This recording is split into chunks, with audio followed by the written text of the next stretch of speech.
Hey there everybody, Joe here. Thanks for tuning in again. So a couple weeks ago on my video, How to Use Color Theory, Skip Move brought up a really good question about painting water that is moving. So I thought, you know what, I should do this.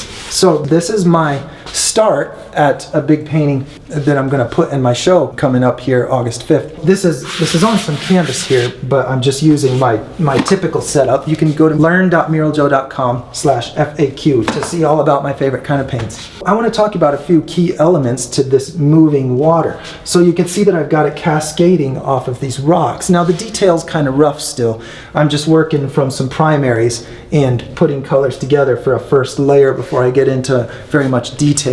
An important thing to understand about water is that the air that is inside of water, like a bubble, or like that tube that's inside of a rolling ocean wave, you know, if that wave curls over, then there's a tube of air. Well, that air space is actually more reflective than the water is. So when you're underwater looking at air, you see something like almost like a mirror because it's so reflective. So a bubble when you're underwater is very reflective, even more so than a big drop of water that's in the air. Well, my point in saying that is that the effect of water coming out over a rock, okay, so this is side view, right? My hands are the water coming over a rock. Well, it starts to arc out just like that ocean wave. And if it's moving fast enough, then it'll shoot out off the edge of that rock and there will be airspace under that bar of water. And so that causes a very light colored reflection. So I've got these white spots representing that exact effect. And you can look at photograph after photograph of water and see the same thing. That's what I do when I study. I just look at, 1,000 photographs and find what they have in common. I put a color that represents the mix between what I want to be, maybe my sky, maybe trees, maybe just kind of a grayish, bluish green, something more gray reflecting off of this green water. So I just have a white. I just made sure that this reflection, you see me in the picture adding red to it. So red is just opposite to this turquoise that I chose for my watercolor, and so it makes my reflection more of a muted color. Whenever you have any color mixing with a different color, you always have a grayer result than either of the two original colors. That's just the way it works. So as a general rule, my reflection has less color saturation than the colors that I combined to get it. Another thing is, you see this is surrounded by darker areas. See down here I have the darker color. When you look directly through water at a 90-degree angle, that's when you see the least amount of reflection. So that's where I have my deep colors represented, where I have my deep blue-green with the least amount of the light reflection on it. And then as it bends up over onto the level surface, that's this background right here and then this platform here, I have it lighter to represent reflection on that. And then as it bends down like this, less and less of that and more to the deep saturated colors. It's not just darker, it's more saturated, it's greener and bluer and not as gray as the reflection on top. That specifically helps it to look like deep water rather than just a dark surface. Coming down here, I have this white water tumbling into this area. Wherever I have it tumbling down, I tried to put a light but more saturated green. So you can see this is a lighter color, but I kept that bright green because it's the foam from that water tumbling beneath the surface. It's like a bunch of bright white bubbles that you have the colored water on top of, and so that bright white coming through that color makes a more colorful, bright effect. So that's why I chose this more saturated turquoise green hue. I got my little chihuahua distracting me here. We got Angel.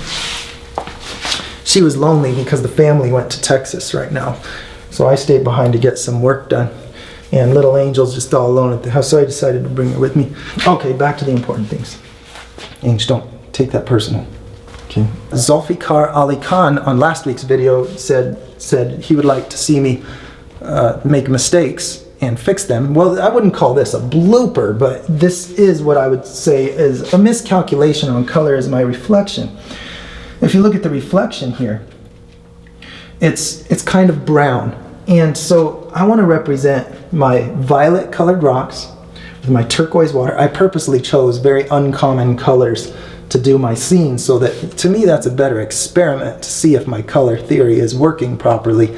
It's to do things that you just wouldn't normally see, and if those rules can make it believable, then I've got some good color theory going. So here I want my violet and turquoise to mix. Well, those would make a very gray color.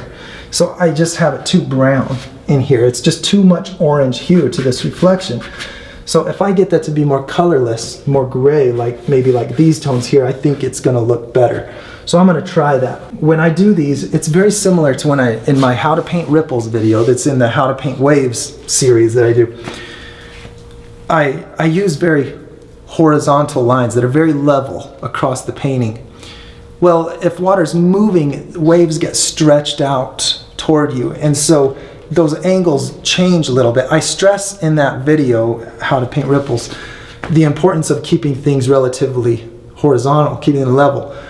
But you do want them to tilt a little bit if the water's moving, because it's stretching them out, and you have a little bit of an angle where those mounds that are waves are, you know, going far this way and far this way, and they're getting stretched out, so that you have a longer area that's going away from you and toward you, so that it causes lines of perspective to be more tilted.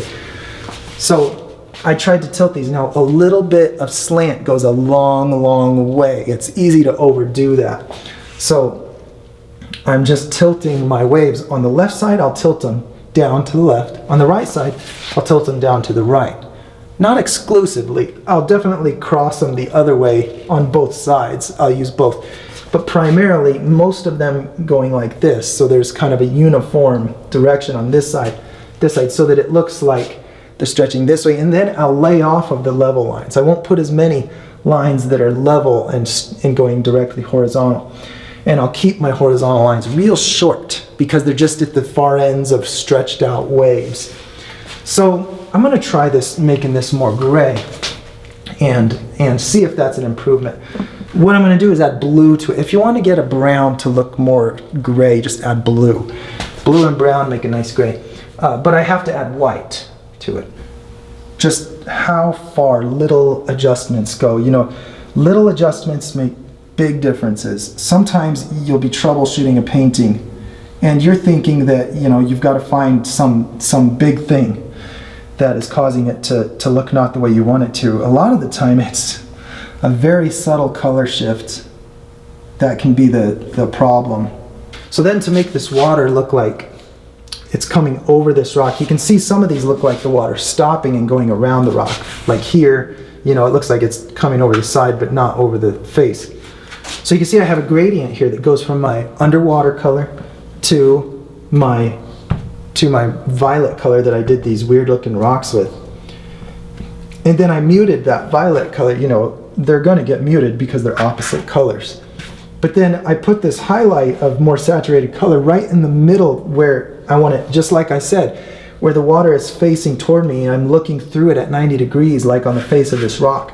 That's where I'm going to see most of the rock. So that's where I put my highlight and my color of the rock, is right in there. So when I have this dark water color and I have this dark rock color at the base, it causes this to look like that water is gradually wrapping around that. And then I put these little rapids, or whatever you call this white part that's coming off. What that is airspace under the water, just like I said before. Same thing here.